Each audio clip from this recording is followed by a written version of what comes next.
জয় গুরু, জয় সীতারাম।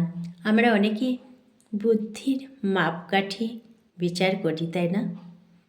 ভগবান এখানে কি বলছেন?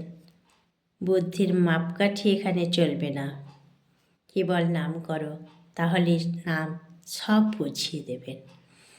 কাজ কি তোর?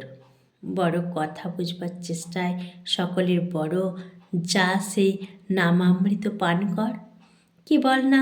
কেবল নাম করতে থাক, চিত্ত গলে নামের সঙ্গে মিশে যাক। বাসুদেব সর্বম সর্বশ্রী ভগবান, এই হলো পরম জ্ঞান। কেবল রাম রাম করলে এই জ্ঞান আপনা আপনি কথা হতে দিয়ে কি করে হয়ে যায় নামকারী ভক্ত জানতেও পারে না। যোগের মধ্যে পরম যোগ রাম নাম কীর্তন। নাম কীর্তন করতে থাকলে জগন্নাথ দর্শন অনিবার্য। রাম রাম কর সবে, নাহি করি হেলা। ভবসিন্ধু তরিবারে রাম নাম ভেলা। অর্থের সাফল্য হলো দান, দেব সেবা, অতিথি সেবা, নরনারায়ণ সেবা, মানুষের ধন প্রাণ স্বরূপ সেই প্রাণরূপ ধন দিয়ে ধনশালী তার প্রিয়তমে অর্চনা করেন।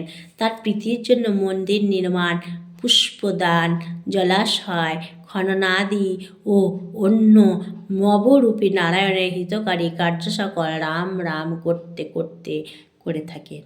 জয় গুরু, জয় সীতারাম, জয় জয় সীতারাম। সকলে নাম করুন, জিহ্বাগ্রে একটি নাম রাখুন, তাহলে শান্তি মিলবে। জয় জয় সীতারাম।